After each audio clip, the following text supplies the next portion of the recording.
तो सभी का मैं आज के इस अंतिम दिवस के सुबह के सत्र में मैं आप सभी का स्वागत करता हूँ। अ, हमारा इस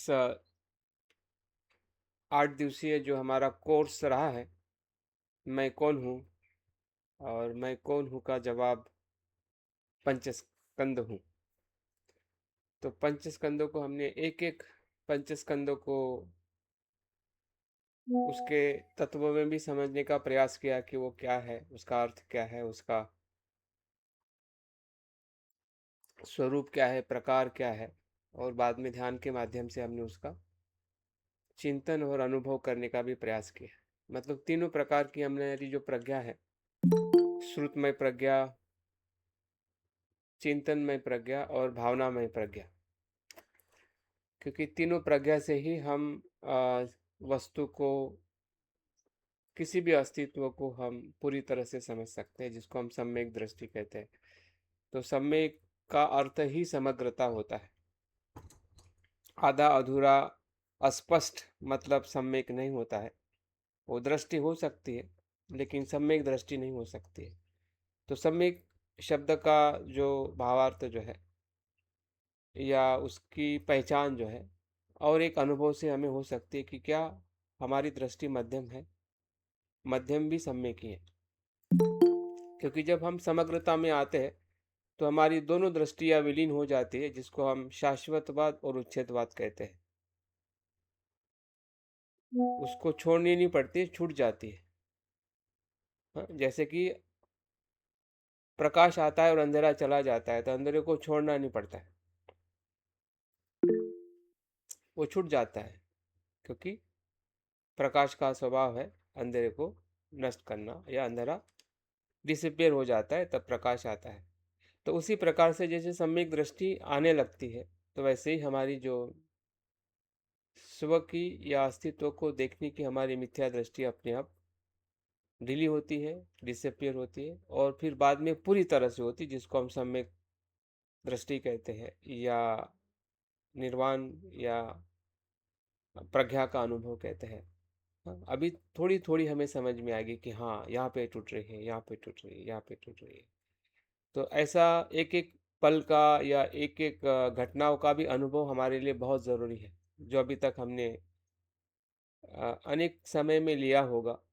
फिर वो ध्यान में बैठे हुए या सोचते हुए, या कोई हम कर्म करते हैं, तो तुरंत हमें समझ में आता है कि हाँ, ऐसा नहीं ऐसा है, इस प्रकार से मुझे देखना है, नहीं कि इस प्रकार से। तो ऐसा कोई समय नहीं है, और इसलिए बुद्ध कहते हैं कि हर समय में मनुष्य को अपॉर्चुनिटी है प्रज्ञा से अस्तित्व को देखने की। क्योंकि प्रज्ञा एक ऐसा बोध है, वो हमेशा रहता है, लेकिन हम उसको पहचान नहीं पाते। मैं जब अहमदाबाद में था और मैं एक ब्रह्मचारी से संपर्क कर रहा था, जो अभी उनका वस्त जीवित नहीं है, तो उनके संपर्क में मुझे एक बात तभी पता चल गई थी कि प्रज्ञा क्या होती है और कैसे होती है। उन्होंने एक उदाहरण देके हमने उनको मुझे समझाया था कि देखिए, बोली, प्रज्ञा आपके भीतर, हर मनुष्य के भीतर है, तो आप कैसे पहचानोगे कि आपके भीतर की प्रज्ञा क्या है। तो उन्होंने ये इस प्रकार का उदाहरण दिया कि आप जो भी अकुशल कर्म करते हैं, और अकुशल करते समय भले आप कर रहे हैं, लेकिन भीतर से एक आवाज आती है कि ये मत करो, ये अकुशल है, ये बुरा है, ये दुखदाई है। बस वही प्रज्ञा है। लेकिन उस आवाज को हम इग्नोर करते हैं, पहचानते नहीं हैं, उसको फॉलो नहीं करते हैं, और फिर हम अज्ञान को फॉलो करते हैं। तो क्या ऐसा नहीं होता है? बिल्कुल होता है, हर पल में होता है। अगर आप चाय भी पी रहे हैं ना, तब भी आपको चाय पीते समय भी अंदर से लगेगा कि ये चाय बुरी है। प्रज्ञा सबसे पहले बुरा को पहचानती है। बुरा को पहचानना ही मतलब अच्छाई का उद्भव होना। अच्छाई इसलिए उद्भव नहीं होती कि बुराई वहां पे ढकी, बुराई से अच्छाई ढकी हुई है। अच्छाई को उत्पन्न नहीं करना पड़ता, अच्छाई है भीतर में। हमारा स्वभाव ही अच्छा है, अच्छा स्वभाव है, बुद्ध स्वभाव है। लेकिन ऊपर से वो ढका हुआ है, किससे? बुराई से ढका हुआ है। इसलिए कहते हैं ना कि जो ज्ञान है, सत्य है, वो कभी भी अशुद्ध नहीं है। भले अशुद्धता में रह रहा है लेकिन वो अशुद्ध नहीं हो सकता है। जैसे कि सोना है, भीतर सोना ही रहता है ना, भले वो कोयले के खान में हो हीरा, तो हीरा ही है भीतर, वो काला नहीं होता है। हाँ, वो खान में रहेगा, दलदल में रहेगा। हाँ, लेकिन भीतर उसका स्वभाव जो है वो हमेशा शुद्ध है। तो वो शुद्ध स्वभाव जो है वही बोधिचित्त है, वही हमारा सच्चा स्व है। अगर आपको लगता है कि मेरा स्व क्या है, मैं कौन हूँ, तो मैं वो हूँ जो भीतर में शुद्ध हूँ। मैं वो नहीं हूँ जो ऊपर से मुझे ढका हुआ है, जो अनित्य है, वो मैं नहीं हूँ। यही पंचस्कंद को देखने की पहचान है, जो बुद्ध हमें उस मैं के आसक्ति से बाहर लाते हैं। धीरे धीरे एक एक स्कंद का वो अवलोकन करने के लिए बताते हैं, प्रश्न पूछने के लिए बताते हैं। और उसी प्रश्न में, जो प्रश्न आपने पूछा है, उसी का जवाब उसी में है। प्रश्न में ही उसका जवाब है। अगर आप प्रश्नों को धीरे धीरे पूछते हैं और उसका एक समाधान आ जाता है, क्या ये है, अगर ये नहीं है तो ये है। अगर नित्य नहीं है तो आप आसक्त कैसे हो सकते, मैं मेरा कैसे कह सकते, जो दुख है उसको सुख कैसे कह सकते। जो पंचस्कंद दुख है तो उसमें आप सुख कैसे ढूंढ सकते हैं। अगर सुख है तो सुख मिलना चाहिए ना भाई, सीधी सी बात है। अगर सुख है, नित्य है, तो सुख क्यों नहीं मिल रहा है, इसका मतलब वो सुख नहीं है। यही तर्क है, यही बुद्धि है। और यही बुद्धि धीरे धीरे हमें कृति में लाते हैं, तो वो हमें मुक्ति का मार्ग दिखाती है। तो इस प्रकार से पंचस्कंद का, जो हम रूप स्कंद को हमने देखा, वेदना स्कंद को देखा, संज्ञा स्कंद को देखा, संस्कार स्कंद को देखा, और आज हम विज्ञान स्कंद को देखने वाले हैं। फिर से मैं आपको बात दोहराता हूँ, फार्मूला एक ही है। इसलिए आपको चिंता करने की जरूरत नहीं है कि इसको मैं कैसे देखूं, उसको मैं कैसे देखूं। जैसे कि आप चश्मे से आप कोई भी चीज देखोगे, हरा चश्मा आप पहनोगे तो हरा ही दिखेगा। क्या आपको हरा देखने के लिए चश्मा बदलना पड़ेगा क्या? जैसा चश्मा होगा वैसी चीज देखेगी। अगर आपने एक बार चश्मा लगा दिया सम्यक दृष्टि का, तो फिर बाकी देखने में क्या चिंता, क्योंकि वो सम्यक दृष्टि से तो वही दिखेगा कि जो आपके पास में दृष्टि है। तो कौन सी दृष्टि है? जैसा आपने श्वास को देखा है, अगर वो फार्मूला आपको पता चल जाए जो बुद्ध को पता चला, और उन्होंने आनापान सती से पूरे मार को हरा दिया। हाँ, सभी चीजें उनको स्पष्ट दिखने लगी। क्योंकि श्वास की स्मृति को देखने का जो अभ्यास है, उस अभ्यास पे अगर आप स्पष्ट है कि आप क्या देख रहे हैं और कैसे देख रहे हैं, तो बस वैसे ही आपको रूप स्कंद वेदना सभी को देखना है। सब कुछ आपको स्पष्ट होते जाएगा, जो अस्पष्ट है, जो ढका हुआ है वो खुलने लगेगा। हाँ, जो गुमराह कर रहा है वो आपको राह दिखाएगा, गुमराह ही राह दिखाएगा। जो पंचस्कंद में गुमराह कर रहा है, नित्य कह रहा है, वही अनित्य देख के, अनित्य होके वही पंचस्कंद आपको राह दिखेगा कि भाई इधर मत आ, इधर जा, इसमें सुख नहीं है, इसको छोड़ने में सुख है, पकड़ने में सुख नहीं है।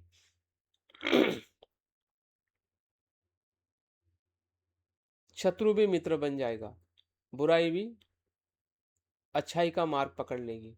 क्योंकि बुराई तब तक ही बुराई है जब तक अच्छाई का मार्ग नहीं मिलता है। द्वेष तब तक ही है जब तक मैत्री नहीं है। मैत्री होगा तो द्वेष पूरा धीरे धीरे धीरे धीरे धीरे धीरे क्या हो जाएगा, वो मैत्री में रूपांतरित होगा। जब तक मैत्री नहीं होगी तो देश अपना काम करते रहे, क्योंकि उसको खाना चाहिए। अगर उसका खाना आपने अगर टर्न कर दिया कि भाई तू मैत्री का खाना खा, तो मैत्री का ही खाना खाएगा। और इसलिए हमारी जितनी भी बुराई है वो शुद्धता में परिवर्तित होने की प्रक्रिया में आ जाती है, जिसको हम अनित्य स्वभाव कहते हैं। अनित्य तभी तो आएगी, नित्य होगा तो कैसे द्वेष बदलेगा? पूछिए अपने आप से। अगर कोई स्वभाव, कोई द्वेष, कोई धर्म अगर नित्य है, अगर आपका अच्छा स्वभाव भी नित्य है तो आप उसको विकसित नहीं कर सकते, आप बढ़ा नहीं सकते। आपकी मैत्री आपके लिए ही रहेगी, औरों के लिए हो ही नहीं सकती। आपका प्यार औरों के लिए हो ही नहीं सकता है कि अगर वो नित्य है। पूछिए अपने आप से, क्या मेरा प्यार अपनी पत्नी के लिए नहीं है, बच्चे के लिए नहीं है? अगर है तो फिर वो नित्य कैसे हो सकता है? एक तरफ आप नित्य मान रहे हो, दूसरी तरफ आप बढ़ा रहे हैं, तो ये तो कोई भाई, इसमें कोई तथ्य नहीं है, ये तो सिर्फ धारणा मान के बैठे कि नहीं। तभी तो मैत्री विश्व तक जाती है। आप बैठे बैठे विश्व तक मैत्री कैसे कर सकते हैं अगर वो नित्य है?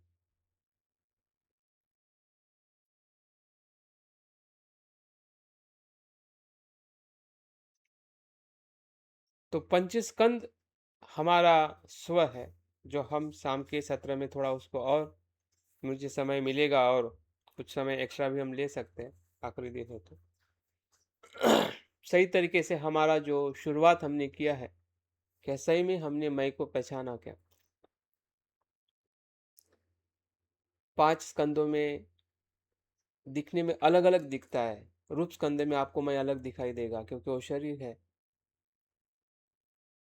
जिसमें बीमारी भी दिखाई दिखेगी आपका, बुढ़ापा भी दिखेगा, मृत्यु भी दिखेगा, बहुत कुछ दिखेगा। लेकिन वही स्व जब आप वेदना में देखोगे तो वेदना का स्व अलग है। वेदना शरीर जैसा नहीं है, उसकी गहराई थोड़ी सूक्ष्म है। संज्ञा को देखोगे तो और संभ्रमित हो जाओगे। लेकिन संभ्रमित तभी होंगे कि जब हम, पूर्व तैयारी सही हमारी नहीं है, देखने का अगर चश्मा आपके पास सही नहीं है तो जरूर संभ्रमित होंगे। अगर देखने का तरीका अगर आपके पास में सही है तो संभ्रम अपने आप टूटने वाला है, क्योंकि आपके पास में देखने का तरीका है, जिसको हम स्मृति और जागृति कहते हैं। श्वास की जागृति का ही आधार लेके हम सभी, हमारे स्कंद है उसको भली भांति देख सकते हैं। तो आज विज्ञान स्कंद में हम 4 स्टेप में अभ्यास करने वाले हैं। पहले स्टेप में हम, जैसे कि हमने कल देखा था कि हमारे 6 विज्ञान हैं, और ये 6 विज्ञान हैं 4 स्तर पे काम करते हैं। 6 विज्ञान, जिसमें 5 विज्ञान हमारे शरीर से जुड़े हुए हैं डायरेक्ट, फिजिकल सेंस बोलते हैं उसको, फिजिकल, जिसको आप टच कर सकते हैं, जिसको आप भौतिक रूप में महसूस कर सकते हैं, अंदर से बाहर से। तो ऐसे जो 5 जो हमारे विज्ञान हैं, या हमारे 5 इंद्रियों के माध्यम से उत्पन्न हुए विज्ञान हैं, उसको भली भांति समझने में हमें ज़्यादा कठिन नहीं होता है। उसमें हम ज़्यादा माहिर हैं, ऐसा हम कह सकते हैं। ज़्यादा ज्ञानी है, ऐसा भी कह सकते हैं। जो आप रूप से देखोगे कि नहीं, रूप तो सत्य है, यही ऐसा ही है, क्योंकि वो हमने अनेकों बार देखा है। तो उस ज्ञान पर हम ज़्यादा निर्भर हैं, और इतने निर्भर है कि उसी को सत्य मानने लगते हैं। जैसे कि आपने कोई रूप देख लिया और आपको लगता है कि वो वैसा ही है, लेकिन वो वैसा नहीं था जब आपने देखा था, तब भी ऐसा नहीं था, लेकिन आपने मान लिया क्योंकि आपने रूप आंखों से देख लिया। क्या आपने पूरी तरह से देखा? आपकी आंखें रूप को पूरी तरह से देख ही नहीं पाती हैं। आज का विज्ञान भी ये कहता है। रूप से तो आपने बाहर से देख लिया, पीछे से कहाँ देखा? अगर आप आंखों को पूछो तो क्या भाई क्या देखा, और उसी के आधार पे आपने मान लिया कि मैंने इसको देखा, पहचान लिया कि वो वही है, और उसी से हमने कल्पना कर ली, उसी से हमने एक व्यू बना दिया कि ये स्त्री है, पुरुष है, या जो भी, उसके व्यक्तित्व को हमने नाप लिया।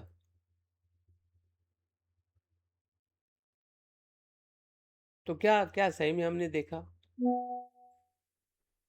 क्या वो सच सच है वो देखना? नहीं है, लेकिन उसी को मान लिया, उसी के ऊपर सब कुछ हमारी रचना हो जाती है। हम्म? जब कविता कवि करता है तो सुंदरता की कल्पना करता है, स्त्री की कल्पना करता है, प्रेम की कल्पना करता है, तो क्या वो कल्पना वो सही देखा उसके आधार पे है? वैसा ही है जैसे कि लोग कहते हैं कि किसी का मुखड़ा जो है चाँद जैसा होता है, तो सही में चाँद जैसा है।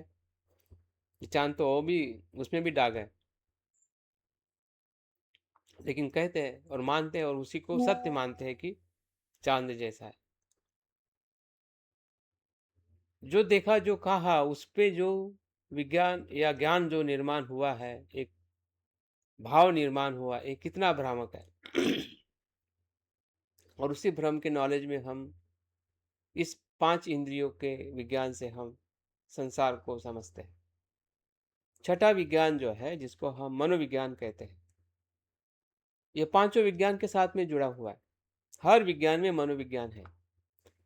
विदाउट मनोविज्ञान, अगर मनोविज्ञान आपके चक्षु विज्ञान में एब्सेंट है या श्रुत विज्ञान में एब्सेंट है, तो आप सुनी हुई चीज भी सुन नहीं सकते।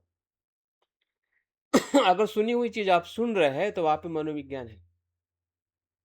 जैसे कि मैं बोल रहा हूं, आप सुन रहे हैं और सुनने को आप समझ रहे हैं। उसके दूसरे स्टेप में, पहली स्टेप है सिर्फ सुनना, जो आपका स्रोत विज्ञान कर रहा है। अगर स्रोत आपके कान से नहीं है तो पहला विज्ञान उत्पन्न नहीं होगा, तो मनोविज्ञान तक तो मैसेज ही नहीं जाएगा, तो कंफ्यूज हो जाएगा कि आप क्या सुन रहे हैं। अगर आपका कान सही नहीं है और ध्वनि सही नहीं है, अगर आपका जैसे बोलते हैं ना कि मुझे सुनाई नहीं दे रहा है, माइक सिस्टम, आपका मोबाइल में रिचार्ज नहीं है या कनेक्शन नहीं है, तो ध्वनि नहीं आएगा स्पष्ट। अगर ध्वनि नहीं आएगा तो आपके अगर कान सही नहीं है, सुनने की क्षमता नहीं रख रहे हैं, क्षमता रख रहे हैं, तो श्रोत विज्ञान प्रॉपर सुनेगा कि ध्वनि आ रहा है, और वो विज्ञान एक ज्ञान बोध करेगा कि आप क्या सुन रहे हैं, कौन से शब्द सुन रहे हैं, कौन सा ध्वनि सुन रहे हैं। उसके आगे का निर्णय स्रोत विज्ञान नहीं लेता है, वो मनोविज्ञान लेता है। जिसको हम बोलते हैं कि सोचना, निर्णय लेना और इंटरेस्ट लेना और इंटरेस्ट नहीं लेना, स्रोत विज्ञान नहीं लेता है। स्रोत विज्ञान का काम वो नहीं है। और मनोविज्ञान, मनोविज्ञान इतना कंटिन्यू उसके साथ, जैसा बोलते हैं ना कि जैसा रक्त निरंतर बहते रहता है हर अंग में, उसका कोई टाइम पीरियड नहीं है।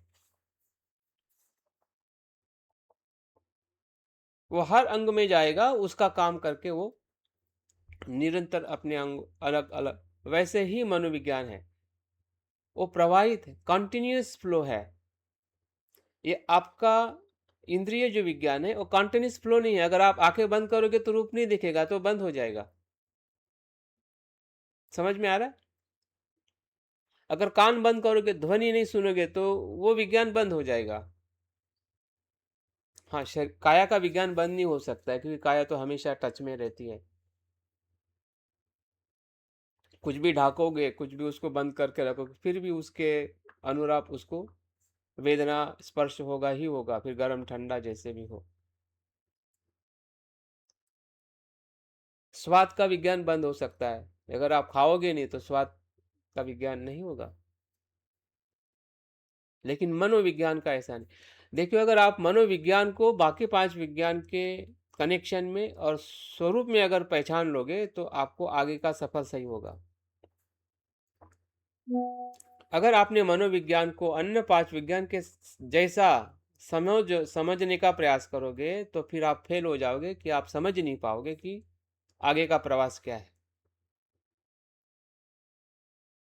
क्योंकि अन्य 5 विज्ञान जैसा मनोविज्ञान नहीं है, क्योंकि उसका रूप नहीं है, आकार नहीं है, कोई एक जगह नहीं है, लेकिन है जरूर।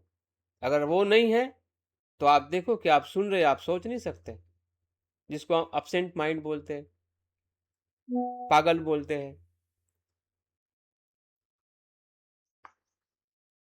अगर सुन के आप सोच रहे हैं या सोचने की प्रक्रिया चल रही है, जिसको हम ब्रेन के साथ में भी जोड़ सकते हैं, जो हमारा फ्रंट पोर्टल कॉर्टेक्स है, जिसको हम सामने वाला जो ब्रेन जो है मस्तिष्क का, उसके साथ में वो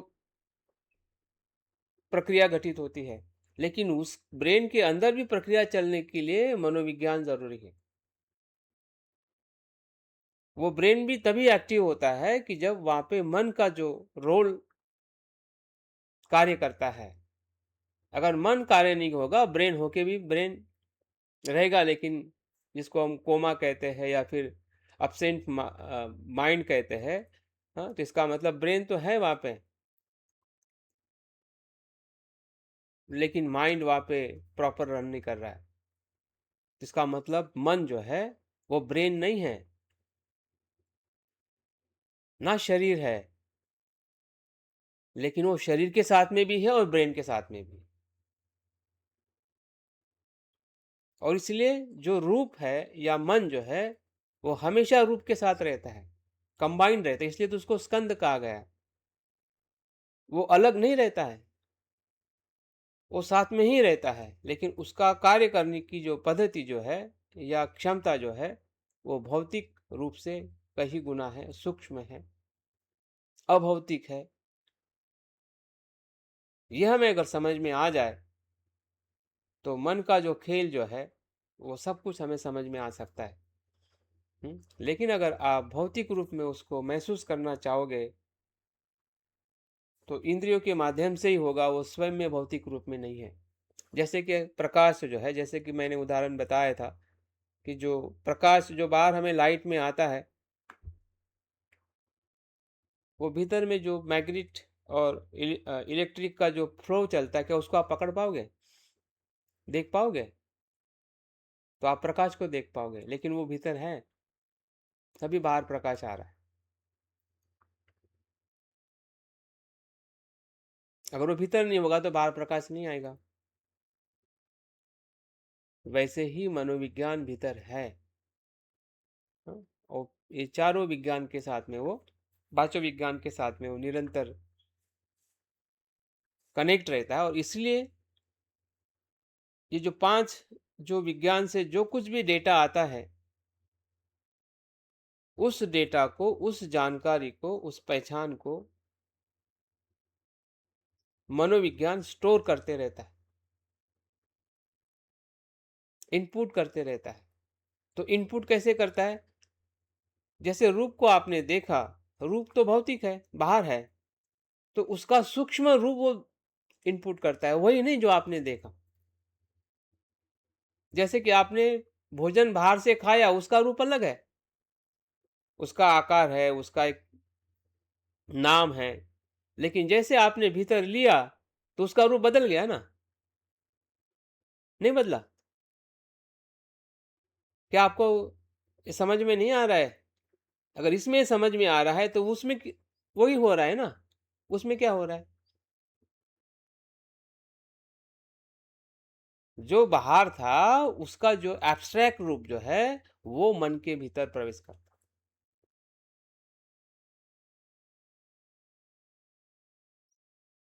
और ये प्रक्रिया निरंतर चलती रहती है। और बचपन से लेके हो सकता है कि माँ के गर्भ में भी, माँ के माध्यम से भी हमने कॉन्सियसनेस में ये सभी चीजें ग्रहण की है। ये निरंतर चलने वाली प्रक्रिया है। और इस सूक्ष्म प्रक्रिया को देखने समझने का अभ्यास ही बौद्ध धर्म है। अगर उसको वैसा नहीं समझे जैसा बुद्ध बता के गए हैं, तो हम बौद्ध धर्म का अभ्यास नहीं कर सकते।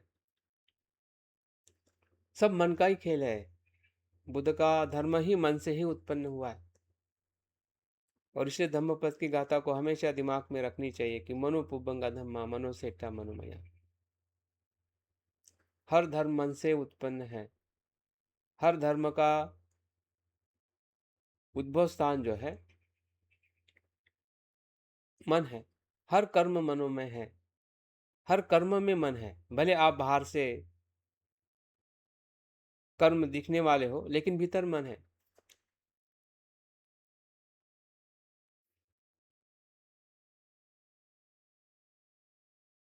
और हर कर्म के प्रारंभ में मन है। कर्म मन में उत्पन्न होता है, बाद में बाहर अभिव्यक्त होता है। बाहर जो हम कर्म कर रहे हैं ना, भले छोटे हो बड़े हो, या कोई खोज भी कर रहा है, कोई अभ्यास भी कर रहा है, पहले मन में उत्पन्न होता है। जैसे कि कोई डॉक्टर बनना चाहता है तो पहले वो मन में बनता है, तभी वो बाहर बनता है। आप भी जो बनना चाहे, आप मन में बने तब आप बाहर बने। क्या हमें ये समझ में आया है या क्या ऐसा ही हो रहा है, हो चुका है? तब जाके मन के गहराई में हम प्रवेश कर सकते हैं। तो ये 5 इंद्रियों और छठा इंद्रियों को हम जब दूसरे चरण में देखेंगे, पहले चरण में हम पांचों इंद्रियों को देखेंगे एक साथ में, या पांचों इंद्रियों को, विज्ञान को हम देखेंगे कि क्या है, किस प्रकार से वो विज्ञान को उत्पन्न करते हैं। दूसरी प्रक्रिया में सिर्फ मनोविज्ञान देखेंगे, और मनोविज्ञान के अंदर भी हमारा जो पहला जो स्तर है,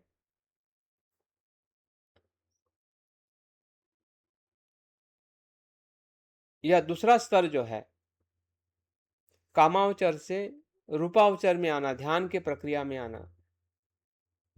हमारे जो 5 इंद्रियों का विज्ञान जो है वो कर्म करने वाला विज्ञान है, जिसको हम कामावचर चित्त कहते हैं। मतलब विषयों के साथ जुड़ा हुआ है। कुशल या अकुशल कर्म हम करने का चित्त जो है वो हमारा कामावचर चित्त है। जब हम ध्यान की प्रक्रिया में प्रवेश करते हैं तो वो रूपावचर चित्त बन जाता है। वही चित्त जो कामावचर था, वही चित्त जो है, जैसे आप शांत बैठ जाते हैं, ध्यान करने लगते हैं, तो काम बंद हो जाता है, आपके 5 इंद्रिय शांत हो जाते हैं और हम रूपावचर चित्त में आते हैं, जिसमें हम ध्यान लगा के जो मन की शुद्धता जो है उसका अनुभव करते हैं। उसमें अलग प्रकार के धर्म उत्पन्न होते हैं। कामावचर में अलग विषय होता है, बाहर का विषय होता है। आँख खोलते तो बाहर का विषय देखते हैं, लेकिन जब हम आंखें बंद करके कोई विषय देखते हैं, जैसे कि श्वास, तो भीतर का विषय है। और उससे जो उत्पन्न होने वाला जो धर्म जो है, हाँ, वो एक शुद्ध चेतना का धर्म है, जिसको हम कुशल चित्त या कामावचर चित्त के बाद रूपावचर चित्त कहते हैं। और रूपावचर चित्त में जो विषय हम लेते हैं, वो फिजिकल या रूप के स्वरूप में होता है। और आगे यही चित्त जो है, और हम भीतर आगे जाते हैं तो अरूपावचर चित्त में, अनंत चित्त में प्रवेश होता है, और वहां से फिर लोकोत्तर चित्त में हमारा प्रवेश होता है। तो ये चित्त स्कंद का या विज्ञान स्कंद का एक पूरा ढांचा है। नीचे की तरफ, थोड़े और ऊपर की तरफ, थोड़े और ऊपर की तरफ, और एक विमुक्ति की तरफ। तो इस चारों चरण में हम अभ्यास करने वाले हैं, ताकि हमें विज्ञान स्कंद का एक पूरा बोध हो सके।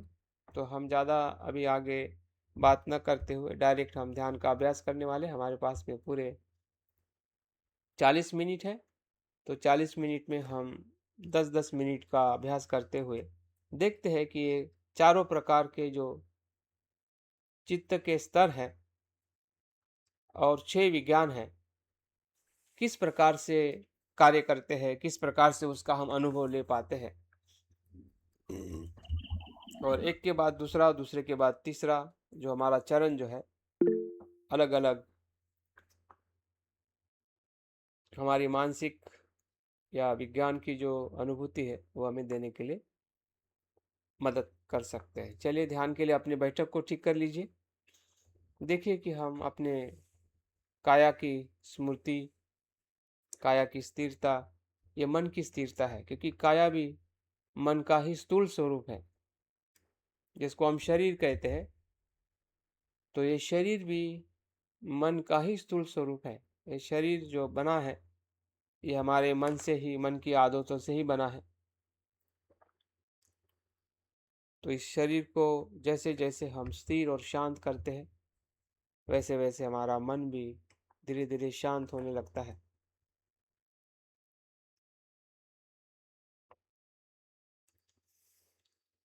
ध्यान के लिए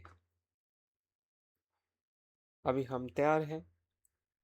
आंखें बंद करके अपनी पूर्व तैयारी का आनंद लीजिए कि अभी मैं पूरी तरह से शांत हो गया हूँ, और ध्यान में प्रवेश करने के लिए मन के भीतर आंखें बंद करते हुए मन की खोज कर रहा हूँ कि मन का अनंत प्रवास आंखें बंद करने से ही प्रारंभ होता है।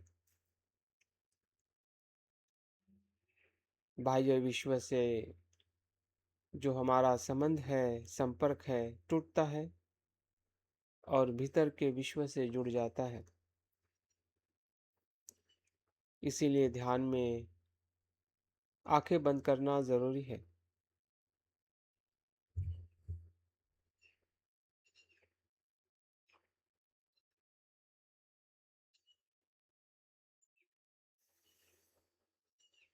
महसूस करें आंखें बंद करके कि हमारी बैठक हम मन की आंखों से देख पा रहे हैं। महसूस कर पा रहे हैं हमारे दोनों पैर, हाथ, पीठ, पेट, गर्दन, हमारा चेहरा, जिस चेहरे पर स्मित है, आनंद है, हल्की सी मुस्कान है, क्योंकि हम मन के भीतर के प्रवास में चल पड़े हैं।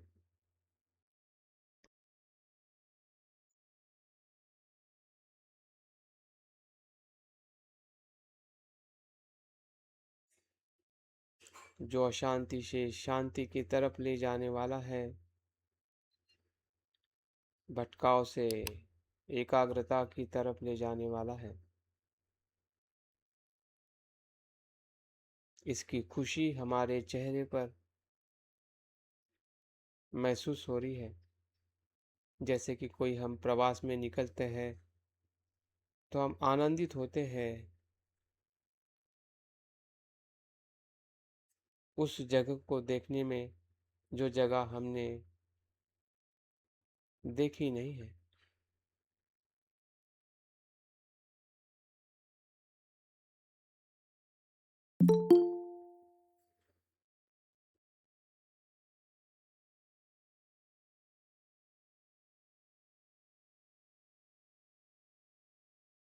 ये सभी हमारे शरीर के रूप स्कंद के संस्कार है। जो हमारा शरीर है, जो वेदनाएं हो रही है, सुखद, अगर कुछ कुछ दुखद भी हो सकती है, लेकिन वो दुखद वेदना भी हम सहन कर रहे हैं तो वो सुखद वेदना में परिवर्तित हो जाती है। अगर दुखद वेदना में हम बेचैन हो जाते हैं, अस्थिर हो जाते हैं, तो वो दुखद वेदना और दुख को उत्पन्न करती है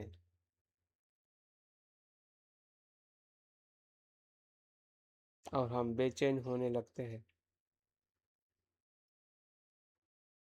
तो जो भी दुखद वेदना हो रही है उससे घबराइए मत, उसको पहचानिए, सहनशील बने, अपने सुखद वेदना का आनंद लीजिए कि ये सुख के लिए मैं ये दुख सहन कर सकता हूँ। ये इतना बड़ा दुख नहीं है जो मुझे बड़ा सुख मिलने वाला है। ध्यान के भीतर, मन के भीतर, तो ये दुख अपने आप चले जाने वाला है।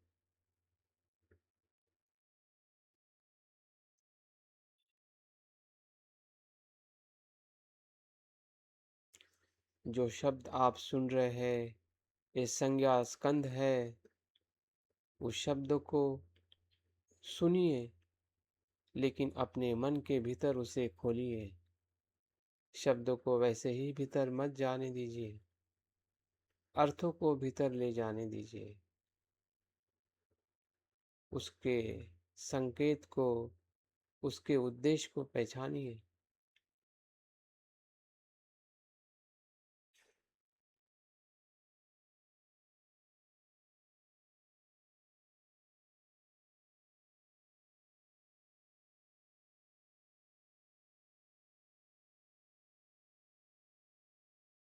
संस्कार स्कंद में जो ध्यान की इच्छा हो रही है वो हमारी चेतना है।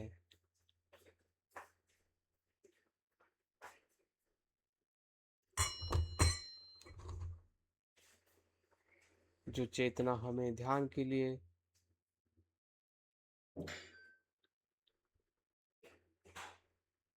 प्रवृत्त कर रही है, प्रेरित कर रही है कि मैं ध्यान करूं, ध्यान से ज्ञान को प्राप्त करूं।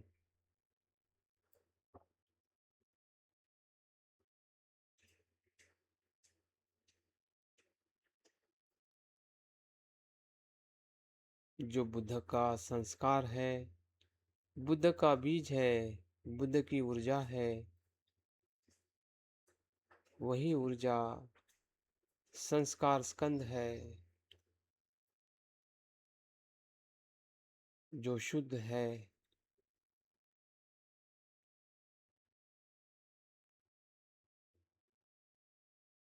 जिसे हमें फॉलो करना है, जिसके मार्ग पर हमें चलना है, जो दुख मुक्ति का मार्ग है।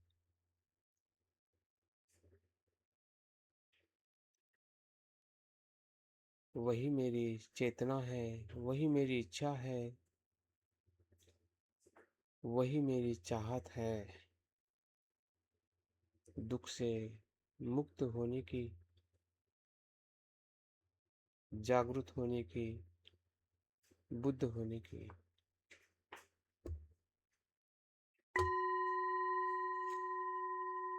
ध्यान के प्रथम चरण में हमारे विज्ञान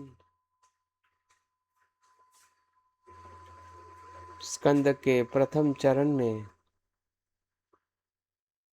5 इंद्रियों से उसके विषयों के संपर्क से जो विज्ञान उत्पन्न हो रहा है, उस विज्ञान का अवलोकन करना है। एक एक विज्ञान को उसके प्रक्रिया में समझने का प्रयास करिए, और अभी जो विज्ञान क्रियान्वित है, उस विज्ञान पे, उस विज्ञान का अनुभव लीजिए।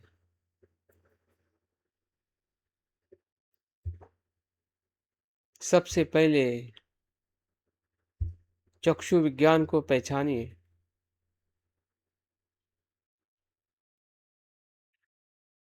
जब चक्षु के साथ रूप का संपर्क आता है और उस रूप को हम जानने लगते हैं, वही चक्षु विज्ञान है। भले अभी हमारी आंखें बंद है, लेकिन जब हमारी आंखें खुली थी, तब हमने जो रूप देखा होगा,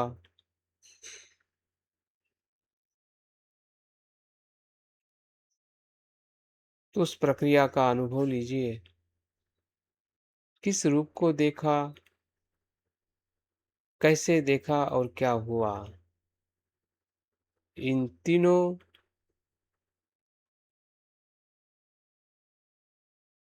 प्रक्रिया के अंग है, प्रत्यय है, कारण है।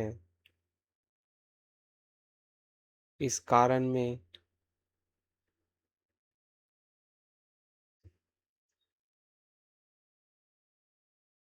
कारण ही है, इसके अलावा कुछ भी नहीं है। प्रक्रिया मात्र है, प्रत्यय मात्र है, जिससे हमें बोध हुआ है कि ये इसका रूप है। इस प्रक्रिया में कहीं पर भी मैं ऐसा आत्म भाव ना उत्पन्न होता है, ना उत्पन्न हुआ है।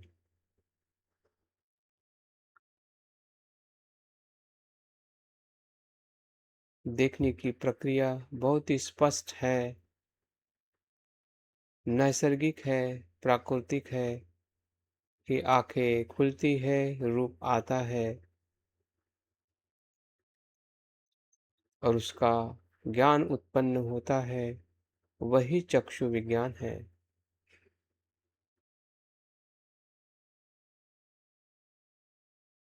क्षण प्रतिक्षण उत्पन्न होने वाली धारा ही चक्षु विज्ञान है। क्या इसे हम समझ पा रहे हैं कि चक्षु विज्ञान कैसे उत्पन्न होता है? अगर उत्पन्न होता है तो कुछ पल के बाद वो लय भी होता है। तभी तो दूसरा जब रूप देखते हैं तो उस रूप का विज्ञान उत्पन्न होता है। अगर वो नित्य होता तो पहला ही बना रहता और दूसरे को हम देख नहीं पाते। क्या ऐसा होता है? अगर उसे हम नित्य मानते हैं,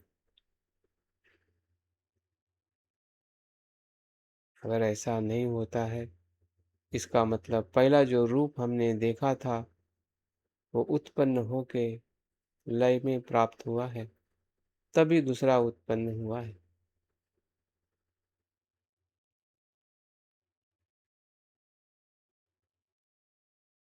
फिर वो रूप प्रिय का हो या अप्रिय का, मित्र का हो या शत्रु का, पसंद हो या नापसंद,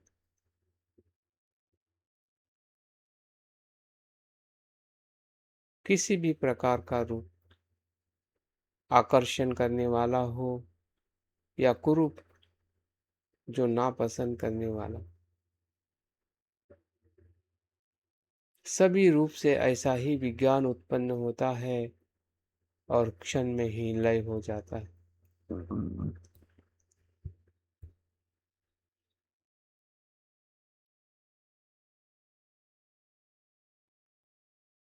जब से हमारे चक्षु इंद्रिय कार्य कर रहा है, जन्म से लेने के बाद, तब से यही निरंतर हो रहा है।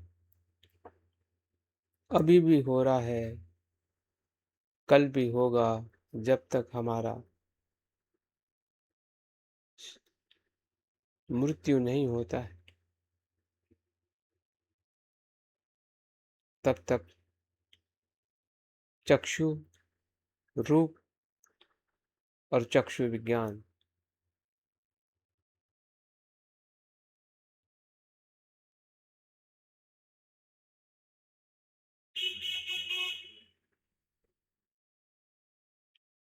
अगर आप एक विज्ञान को सही तरीके से देख पाए तो आप सभी विज्ञान को अच्छी तरह से देख सकते हैं, समझ सकते हैं कि मेरे भीतर जिसे मैं कहता हूँ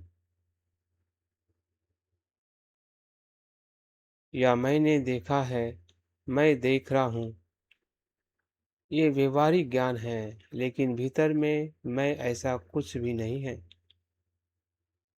ना उत्पन्न होता है, ना अस्तित्व में है, सिर्फ भास हो जाता है, भ्रम होता है, सत्य नहीं।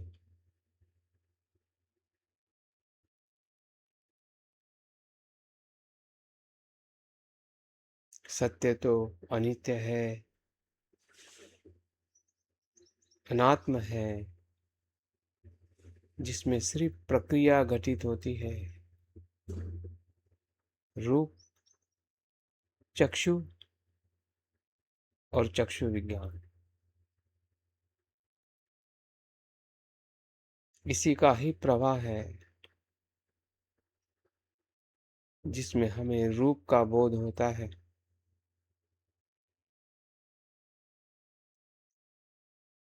इसमें मैं कहीं पे भी उत्पन्न नहीं होता।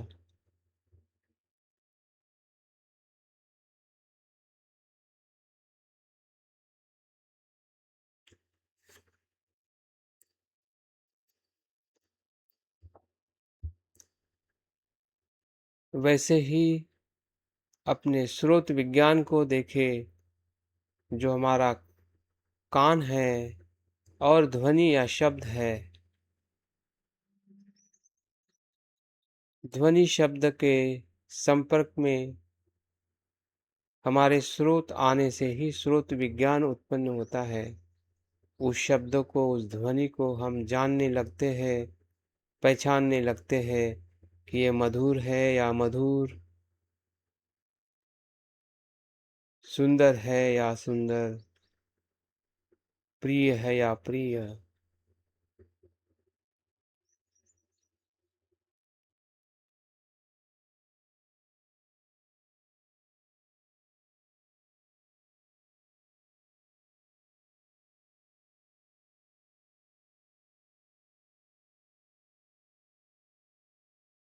निंदा है या प्रशंसा, उपयुक्त है या उपयुक्त, ये सभी प्रकार का ध्वनि शब्द इसी स्रोत विज्ञान से हम जानते हैं। क्षण प्रति क्षण, एक शब्द के बाद दूसरा शब्द, एक ध्वनि के बाद दूसरी ध्वनि, निरंतर ध्वनि का संपर्क होने से श्रुत विज्ञान उत्पन्न होता है।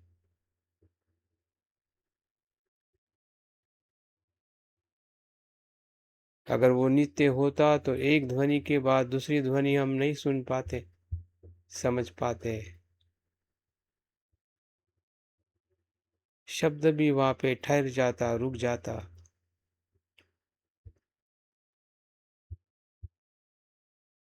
लेकिन वो क्षण क्षण में परिवर्तन की क्षमता इन तीनों तत्वों में है। फिर वो रूप हो, कान हो, या उससे उत्पन्न होने वाला ज्ञान हो।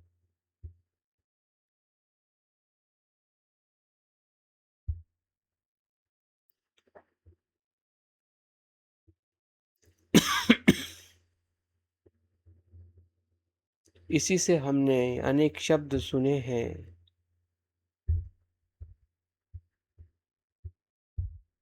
इसी से ज्ञान भीतर आया है, इसी से अज्ञान भी भीतर आया है।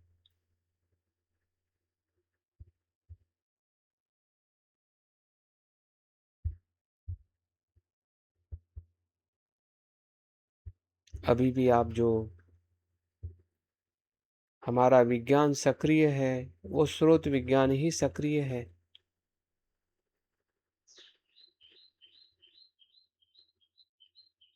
जो शब्दों को हम सुन रहे हैं, उसको हम ध्यान से सुन रहे हैं, उपयुक्त होके सुन रहे हैं, उसके निर्देश को महसूस कर रहे हैं, दिशा देने वाले शब्द है।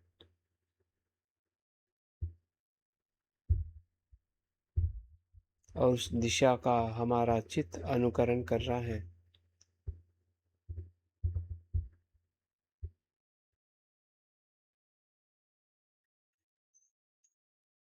श्रोत विज्ञान आनंदित हो रहा है जब आप मधुर और उपयुक्त शब्दों को सुनते हैं।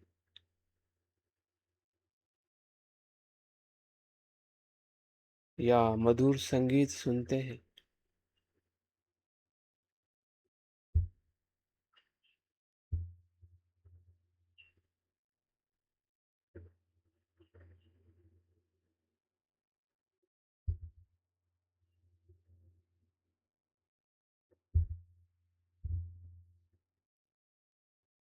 देखिए प्रक्रिया कितनी सूक्ष्म है और कंटिन्यू निरंतर हो रही है। एक क्षण के बाद दूसरे क्षण में, दूसरे क्षण के बाद तीसरे क्षण में निरंतर प्रवाहित है। जैसे ध्वनि शब्द से आती है, कान उसे मार्ग देता है, तो शब्द कानों तक है, उसके भीतर शब्द नहीं है। वो ध्वनि में रूपांतरित हो जाती है। वो ध्वनि एक संदेशा के रूप में परिवर्तित हो जाती है। तो वहाँ पे शब्द शब्द नहीं होते हैं। क्या इस प्रक्रिया को महसूस कर पा रहे हैं? वही स्रोत विज्ञान है। जानना, पहचानना, उसके अर्थ को, उसके उद्देश्य को।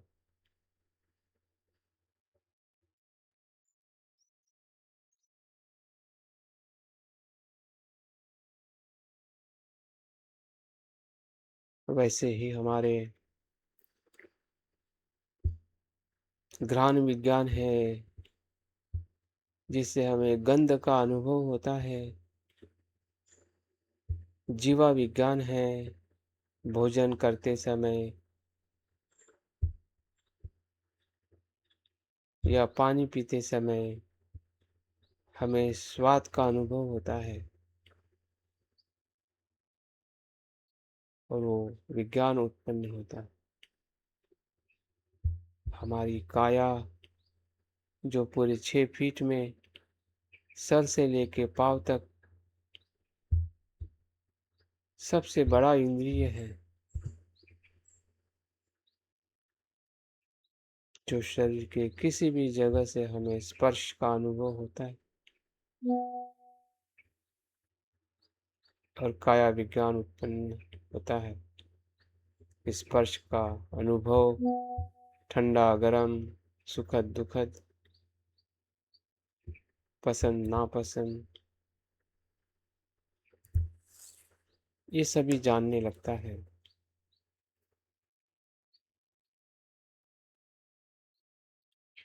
इसी विज्ञान से हम अपनी वेदनाओं को पहचानते हैं कि वो सुखद है या दुखद।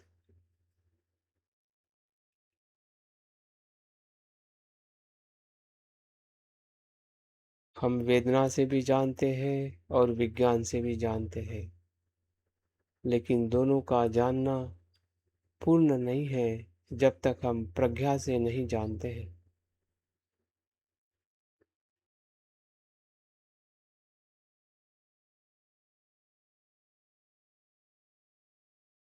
प्रज्ञा से जानिए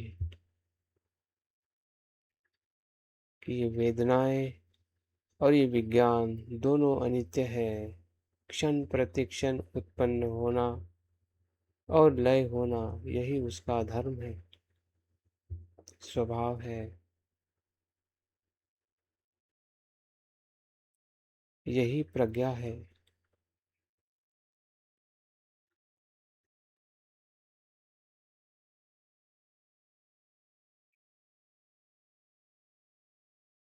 ये हमारे पांचों इंद्रिय से उत्पन्न होने वाला पांचों प्रकार का विज्ञान अपने विषयों से ही उत्पन्न होता है।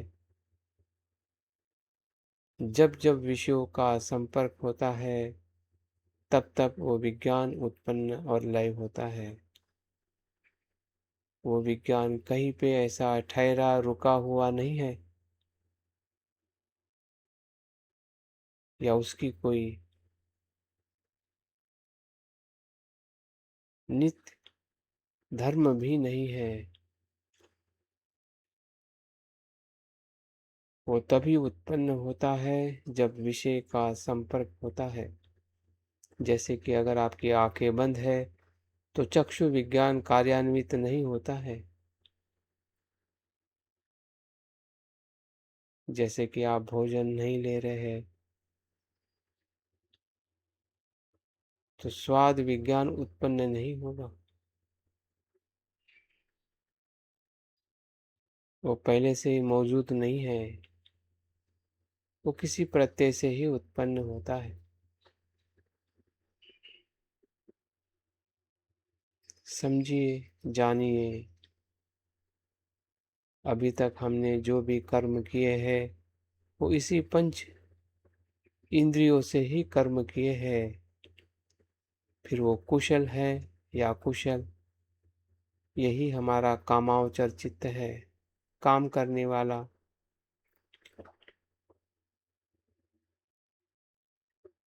इस काम में सुख भी देने वाला, अगर वो कुशल कर्म है, और दुख भी देने वाला अगर वो अकुशल कर्म है। कामावचर चित्त में हमारा कुशल चित्त भी हो सकता है और अकुशल चित्त भी।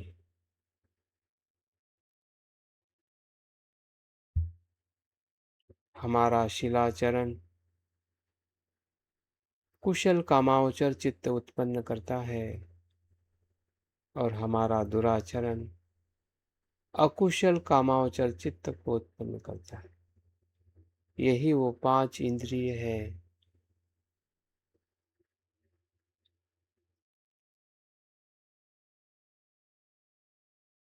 जो कामावचर अकुशल चित्त उत्पन्न करके तृष्णाओं को जन्म देती है, बंधन को जन्म देती है, दुख को जन्म देती है।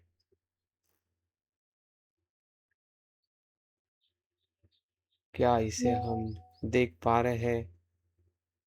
अगर हम कहीं पर बंधे हुए हैं, दुखी है,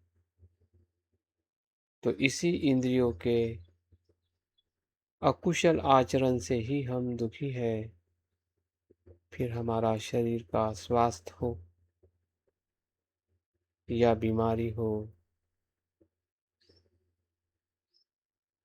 या किसी भी प्रकार की परेशानी हो, इसी 5 इंद्रियों के द्वार से वो हमारे जीवन का दुख का हिस्सा बनी है या सुख का हिस्सा।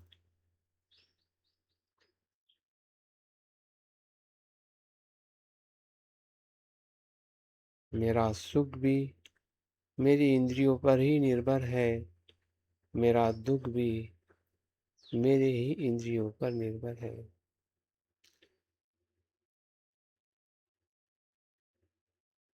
यही कामावचर चित्त की स्थूल अवस्था है, जिसे हम अक्सर समझ सकते हैं,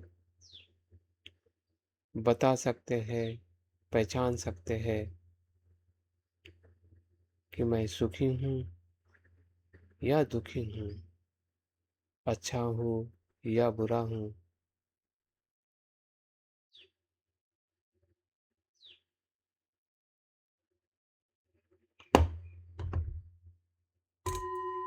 ध्यान के दूसरे चरण में अभी मन के हमें और सूक्ष्म स्तर में प्रवेश करना है, जहाँ पे सिर्फ मनोविज्ञान का अवलोकन करना है। ये मनोविज्ञान ये 5 इंद्रियों से लिए हुए संदेशों का संग्रह करता है, संग्रह कर चुका है। अभी इस मनोविज्ञान को ये 5 इंद्रियों की कोई ज़रूरत नहीं है। फिर भी मनोविज्ञान अपने भीतर कार्य करने लगता है, क्योंकि उसको पहले से ही संकेत, विषय, धर्म प्राप्त हुए हैं, जो अपने 5 इंद्रियों से जन्म से लेके अभी तक उसको मिलते गया है। वो भूखे शेर की तरह है, वो निरंतर पंच इंद्रियों के विषय को संग्रहित करते रहता है।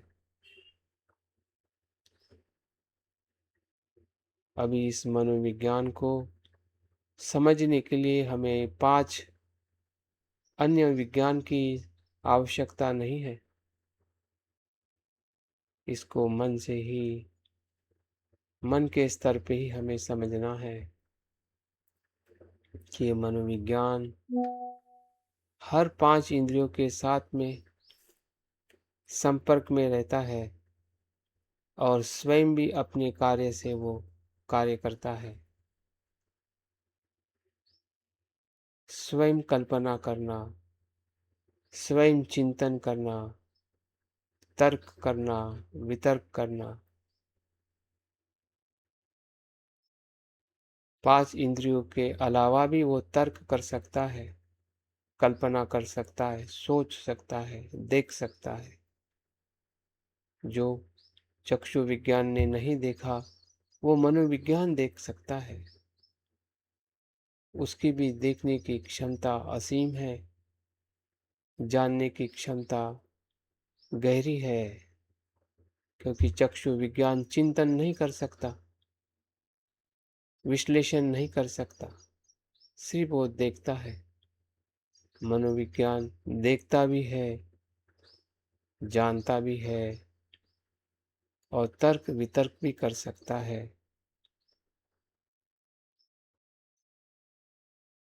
यही मनोविज्ञान है, जो कामावचर चित्त से रूपावचर चित्त में ले जाने की क्षमता रखता है।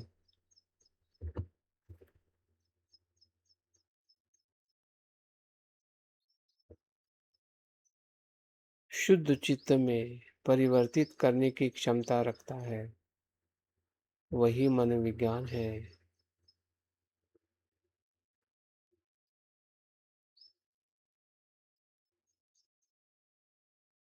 पहचानिए मनोविज्ञान को, जो कुशल भी है और अकुशल भी, काम छंद से भी भरा हुआ है। जो हमने 5 इंद्रियों से इनपुट दिए हैं, जिस इनपुट में तृष्णा है, द्वेष है, ऐसे इनपुट से हमारा अकुशल चित्त निर्माण हुआ है।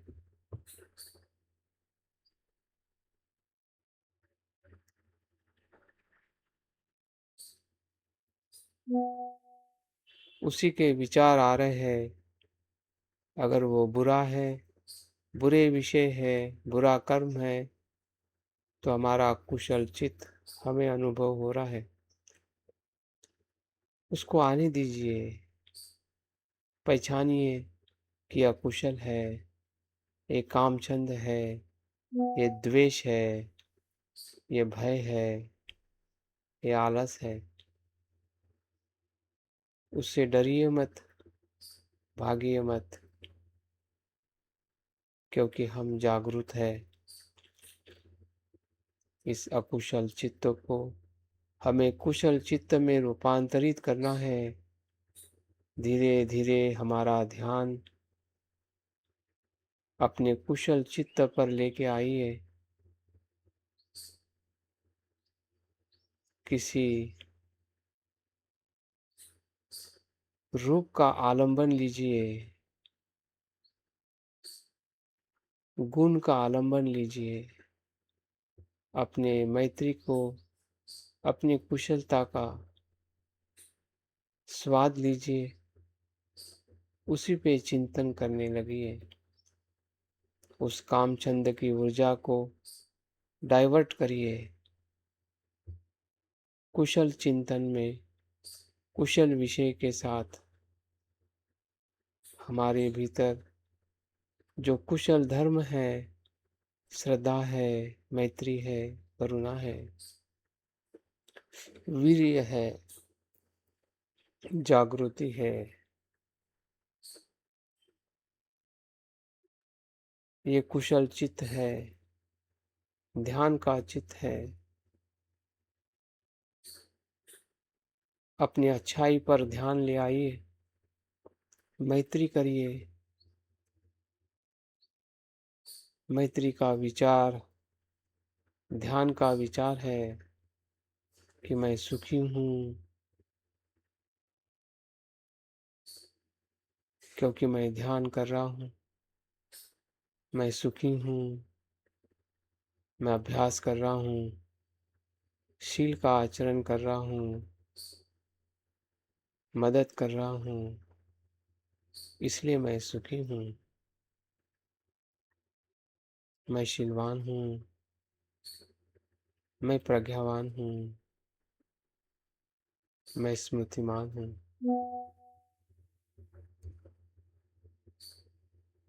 ये मैत्री का चित्त हमें शुद्ध चित्त की तरफ ले जा रहा है। यही ध्यान का चित्त है, जिसमें प्रीति, सुख और एकाग्रता का अनुभव होता है।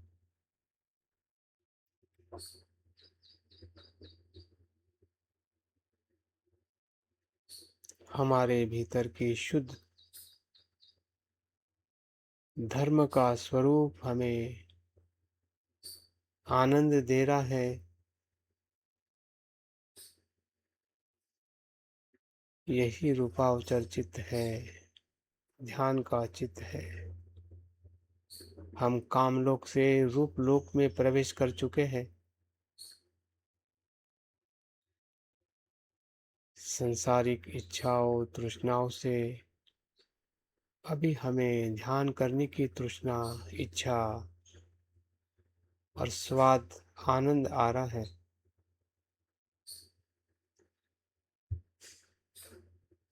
यही रूप लोक है जिसमें कुशल ही कुशल चित्त उत्पन्न होता है, लय होता है, उत्पन्न होता है। एक क्षण के बाद दूसरा क्षण भी कुशल ही कुशल है।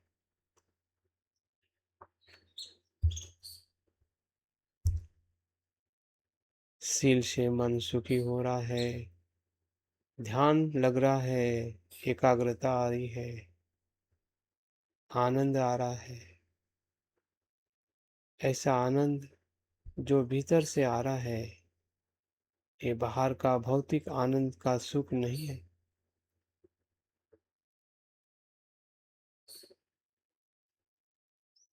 मन के शुद्ध धर्मों का सुख है। जैसे कि तालाब में पानी आता है भीतर के झरने से, वैसे ही हमारा शुद्ध धर्म का झरना महसूस हो रहा है कि हम भीतर से ही शुद्ध है, तरल है, क्षण प्रति क्षण परिवर्तन है, निरंतर धर्म का प्रवाह बह रहा है।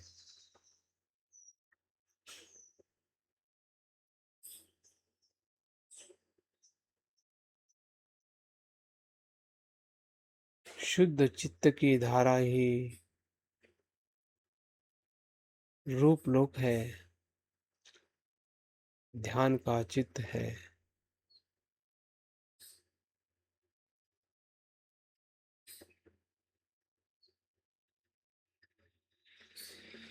जिस चित्त में जो कुशल बीज है, कुशल कर्म है, उसी का ही प्रवाह है। बीज में भी कुशल है, कर्म में भी कुशल है, विचार, कल्पना, इसका परिणाम सुख ही सुख है।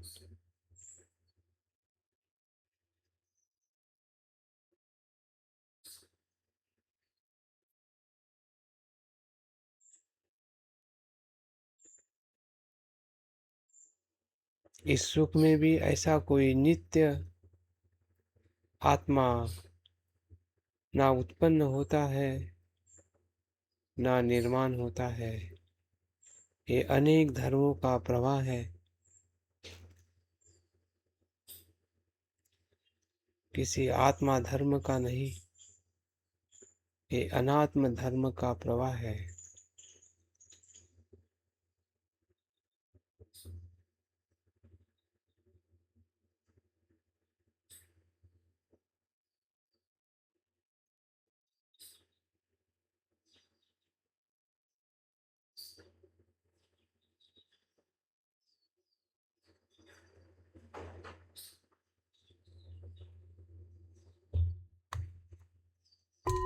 ध्यान के तीसरे चरण में जो चित्त हमने अपने भीतर महसूस किया है, कुशल चित्त,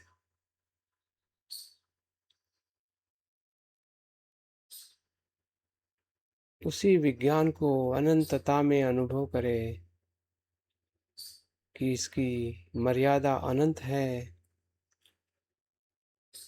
आकाश की तरह।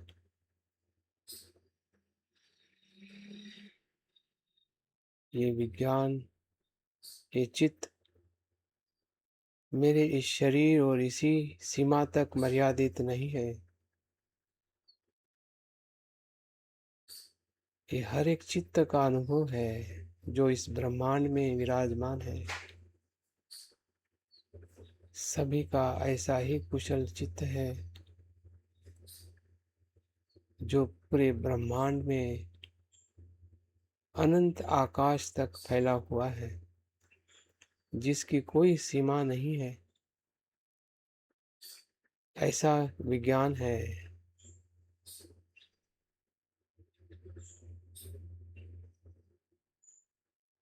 रूप लोक में से हम अरूप लोक में प्रवेश कर रहे हैं, जिसकी कोई सीमा नहीं है।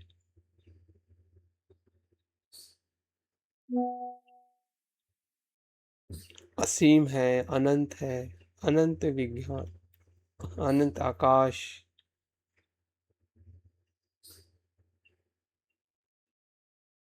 कोई सीमा नहीं है।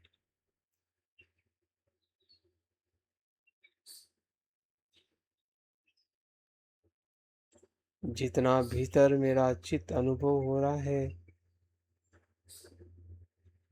उससे कहीं गुना मेरा चित्त अनंतता का अनुभव ले रहा है,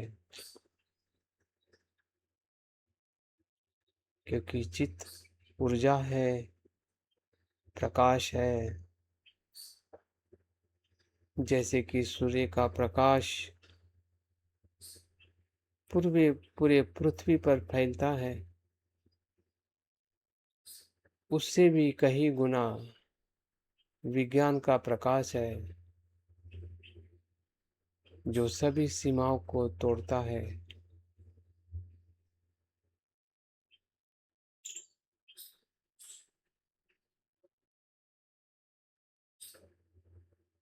कोई भी तत्व, कोई भी स्वरूप अनजाना नहीं होता है, क्योंकि सभी का धर्म अनित्य है।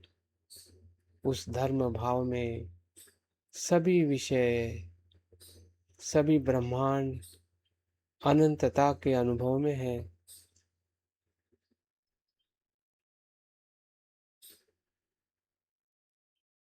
असीम है, जिसकी कोई सीमा नहीं है।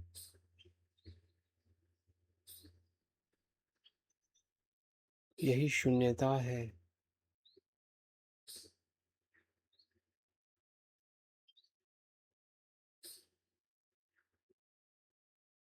सब कुछ है, लेकिन सब कुछ अनित्य और अनात्म है।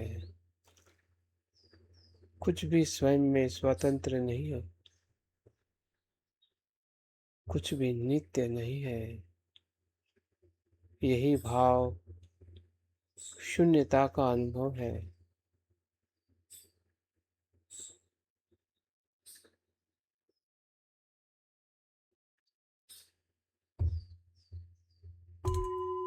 ध्यान के चौथे और अंतिम चरण में हम लोकोत्तर चित्त में प्रवेश करते हैं, जो स्वभाव में अनित्य और अनात्म और शून्य है। इस ब्रह्मांड में ना भीतर ना बाहर, न अनंत आकाश पर्यंत ऐसा कोई भी तत्व, सत्व या ऐसा कोई भाव नहीं है जो नित्य है, जिससे आसक्त राग उत्पन्न हो सकता है।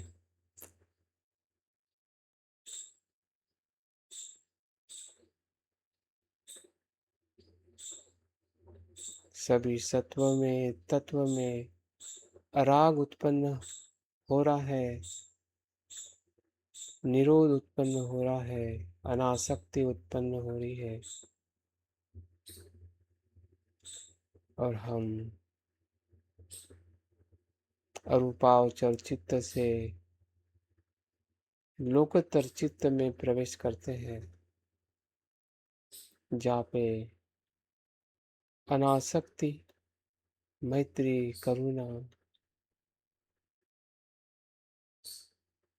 हमारे चित्त का धर्म हो जाता है। उसी में रहना, उसी में जीना, उसी का ही स्वाद लेना विमुक्ति का, संसार के भाव से मुक्त होना ही विमुक्ति है।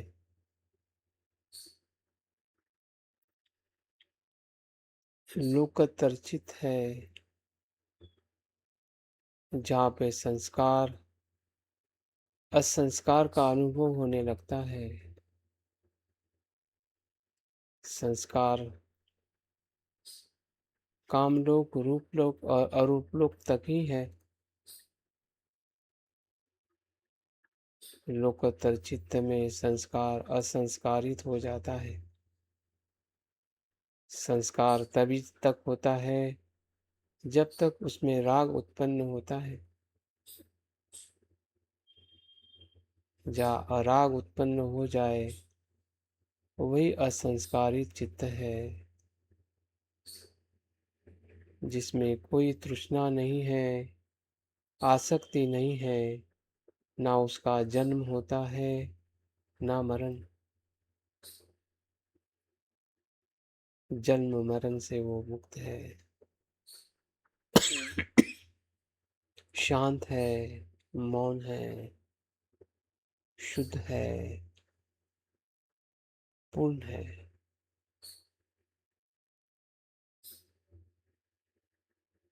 सभी दुख और भय से मुक्त है। वही मैं हूँ,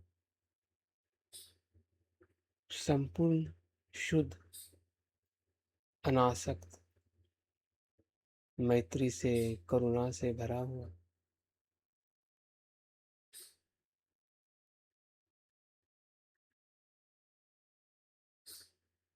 यही बुद्ध चित्त है।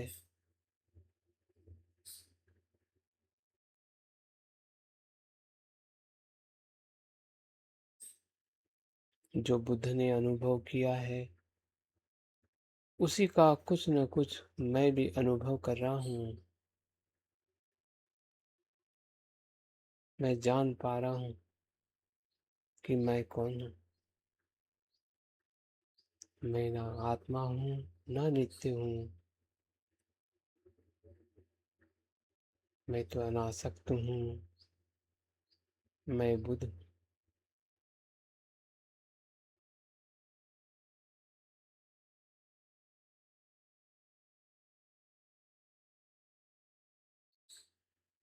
इसी से सभी का कल्याण हो, मंगल हो। सबे सता सुखी, सबे सता सुखी भवन्तु, सबे सता सुखी।